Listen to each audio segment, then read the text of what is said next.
Nadab son of Jeroboam became king of Israel in the 2nd year of Asa king of Judah, and he reigned over Israel 2 years. He did evil in the eyes of the Lord, following the ways of his father, and committing the same sin his father had caused Israel to commit. Baasha son of Ahijah from the tribe of Issachar plotted against him, and he struck him down at Gibbethon, a Philistine town, while Nadab and all Israel were besieging it. Baasha killed Nadab in the 3rd year of Asa king of Judah, and succeeded him as king. As soon as he began to reign, he killed Jeroboam's whole family.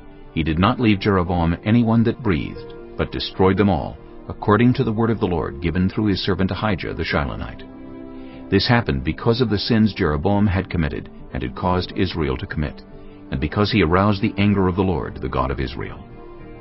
As for the other events of Nadab's reign and all he did, are they not written in the book of the annals of the kings of Israel? There was war between Asa and Baasha king of Israel throughout their reigns. In the 3rd year of Asa king of Judah, Baasha son of Ahijah became king of all Israel in Tirzah, and he reigned 24 years. He did evil in the eyes of the Lord, following the ways of Jeroboam, and committing the same sin Jeroboam had caused Israel to commit. Chapter 16. Then the word of the Lord came to Jehu son of Hanani concerning Baasha. I lifted you up from the dust, and appointed you ruler over my people Israel. But you followed the ways of Jeroboam, and caused my people Israel to sin, and to arouse my anger by their sins. So I am about to wipe out Baasha and his house, and I will make your house like that of Jeroboam son of Nebat. Dogs will eat those belonging to Baasha who die in the city, and birds will feed on those who die in the country. As for the other events of Baasha's reign, what he did and his achievements, are they not written in the book of the annals of the kings of Israel? Baasha rested with his ancestors and was buried in Tirzah, and Elah his son succeeded him as king. Moreover, the word of the Lord came through the prophet Jehu son of Hanani to Baasha and his house, because of all the evil he had done in the eyes of the Lord, arousing his anger by the things he did, becoming like the house of Jeroboam, and also because he destroyed it.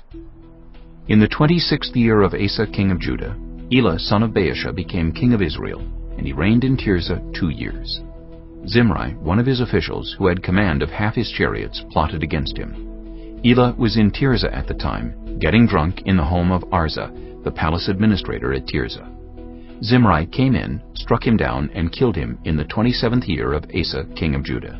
Then he succeeded him as king. As soon as he began to reign and was seated on the throne, he killed off Baasha's whole family. He did not spare a single male, whether relative or friend. So Zimri destroyed the whole family of Baasha, in accordance with the word of the Lord spoken against Baasha through the prophet Jehu, because of all the sins Baasha and his son Elah had committed and had caused Israel to commit, so that they aroused the anger of the Lord, the God of Israel, by their worthless idols. As for the other events of Elah's reign and all he did, are they not written in the book of the annals of the kings of Israel? In the 27th year of Asa king of Judah, Zimri reigned in Tirzah 7 days. The army was encamped near Gibbethon, a Philistine town. When the Israelites in the camp heard that Zimri had plotted against the king and murdered him, they proclaimed Omri, the commander of the army, king over Israel that very day there in the camp. Then Omri and all the Israelites with him withdrew from Gibbethon and lay siege to Tirzah. When Zimri saw that the city was taken, he went into the citadel of the royal palace and set the palace on fire around him. So he died, because of the sins he had committed, doing evil in the eyes of the Lord, and following the ways of Jeroboam, and committing the same sin Jeroboam had caused Israel to commit. As for the other events of Zimri's reign, and the rebellion he carried out, are they not written in the book of the annals of the kings of Israel?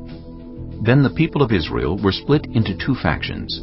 Half supported Tibni son of Ginath for king, and the other half supported Omri. But Omri's followers proved stronger than those of Tibni son of Ginath. So Tibni died, and Omri became king. In the 31st year of Asa king of Judah, Omri became king of Israel, and he reigned 12 years, 6 of them in Tirzah.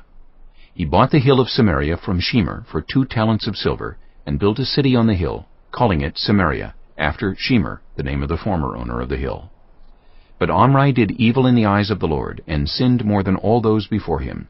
He followed completely the ways of Jeroboam son of Nebat, committing the same sin Jeroboam had caused Israel to commit, so that they aroused the anger of the Lord, the God of Israel, by their worthless idols. As for the other events of Omri's reign, what he did and the things he achieved, are they not written in the book of the annals of the kings of Israel?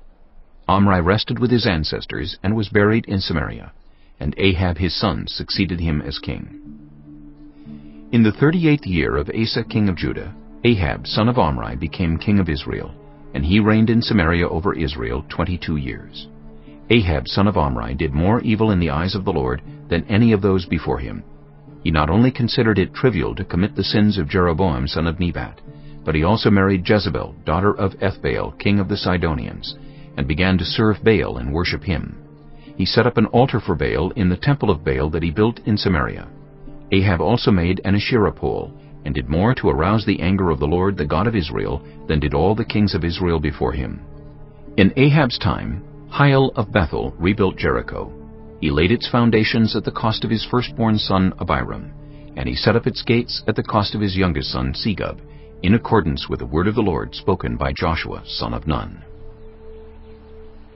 Chapter 17. Jehoshaphat his son succeeded him as king, and strengthened himself against Israel. He stationed troops in all the fortified cities of Judah, and put garrisons in Judah and in the towns of Ephraim that his father Asa had captured. The Lord was with Jehoshaphat because he followed the ways of his father David before him. He did not consult the Baals, but sought the God of his father, and followed his commands rather than the practices of Israel. The Lord established the kingdom under his control, and all Judah brought gifts to Jehoshaphat, so that he had great wealth and honor. His heart was devoted to the ways of the Lord. Furthermore, he removed the high places and the Asherah poles from Judah.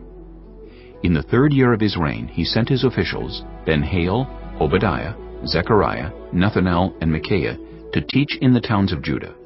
With them were certain Levites, Shemaiah, Nethaniah, Zebediah, Asahel, Shemiramoth, Jehonathan, Adonijah, Tobijah, and Tob-Adonijah, and the priests Elishama and Jehoram.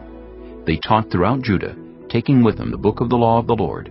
They went around to all the towns of Judah and taught the people. The fear of the Lord fell on all the kingdoms of the land surrounding Judah, so that they did not go to war against Jehoshaphat. Some Philistines brought Jehoshaphat gifts and silver as tribute, and the Arabs brought him flocks, 7,700 rams, and 7,700 goats.